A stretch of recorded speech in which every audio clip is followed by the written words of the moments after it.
All right, guys, the very first thing we're gonna do is gonna hop into settings. We're gonna go straight down to preferences, notifications. Make sure the notification banner is turned off. This is just gonna keep it from being able to get notifications while you're streaming to make your stream look a little bit more better.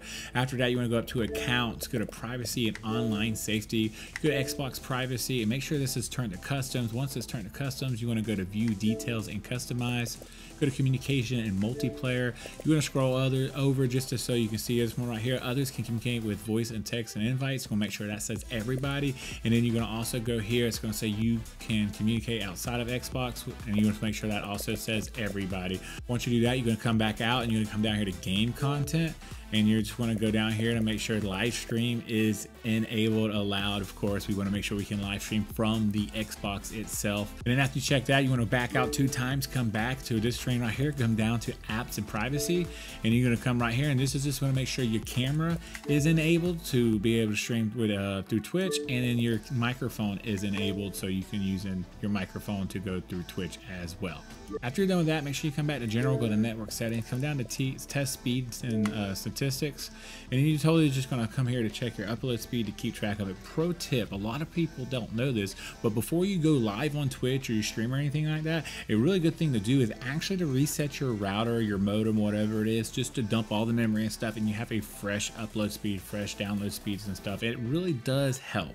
So after you write down your upload speed, you want to come back to home and you want to download Twitch. If you haven't downloaded yet, just come to the market store, search for Twitch, and download it. After you download Twitch, make sure you go ahead and launch the app. Come up here where it says sign in, and then you're gonna sign in using the QR code on the screen and stuff. I'm gonna let you guys do all that, and then we'll get into the settings itself on Twitch.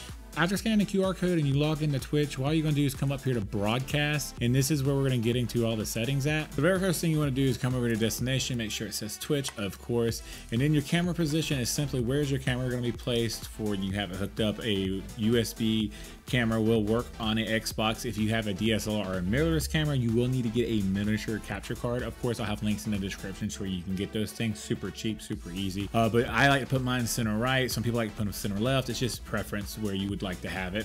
Broadcasting position bar. Now, this is something I don't like personally, but you have to have it. It shows you your count, how many people are watching, your stream time, and all that. I just put it at bottom right. It doesn't bother me down there as much. Here's your microphone. Of course, you want that set up all the way, and you want to make sure you're dominant over everybody else because people are here to watch you and the game. Once you start streaming your party chat, when someone comes into your party, you will be able to adjust the volume here. This will only work with party. This does not work with game chat, guys. Please understand that. You cannot go into game chat and stream their game chat to Twitch. I know this is something that Xbox and Twitch hasn't fixed or that doesn't care about. I'm not 100%. It's been like this since the beginning, but you have to be in a party with your party chat for the stream to be able to pick it up. If the party chat doesn't show the party is being streamed, then you're having issues with your party chat. The simplest thing to do, and it's the easiest fix in the whole wide world, is just delete the app Twitch and then re-log in, re-download it and all that. Trust me, this does work, and there is another way if it doesn't work to completely wipe it from your Xbox. I'm gonna leave a link to that as well in the description below, step by step on how to do that. Once you do that, once you get everything in, just make sure these 2 boxes here, of course, aren't muted. If they're muted, you'll see it'll be at 0%, unmute them. Feature yourself here. I totally forgot to mention, but once you're live and you're in a party chat, your players, your people in your party chat will need to add their voice to your stream. They have to give it permission.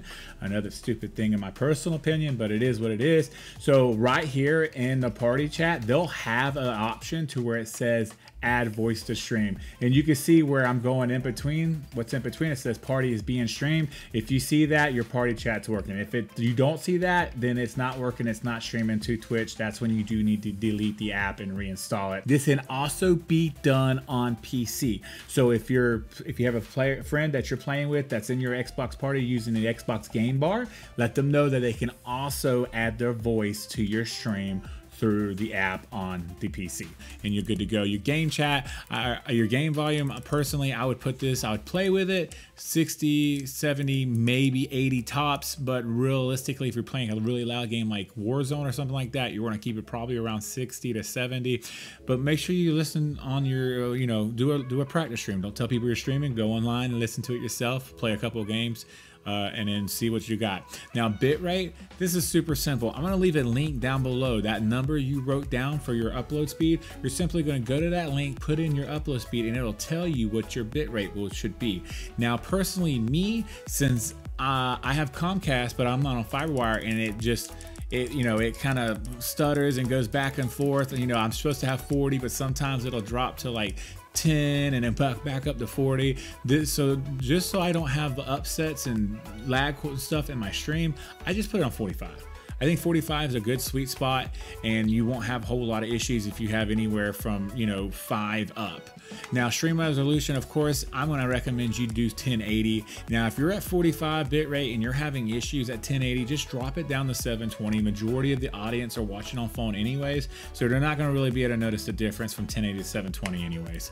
Now again, here is your name your stream. Of course, I just put test single PC stream. That's actually from another video I'm working on, but you put something here that's going to attract someone to your stream. Don't just put, hey, I'm streaming, hey, I'm live, hey, I'm playing Warzone. Put something that's going to attract someone. Hey, I'm doing the 1 chip challenge, or come tell me something good.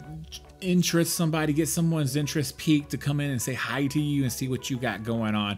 Once you do that, you're just going to come simply down here to start stream. Once you hit start stream, do not leave the screen until you see it says live. Once it's live, you're actually not live until you go into a game. Simply, I'm just going to go into my games and go into Warzone.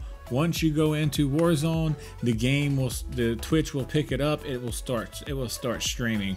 That means you are live. When you have your headset on and stuff and you're talking, they'll be able to hear you. You should be able to hear the game chat.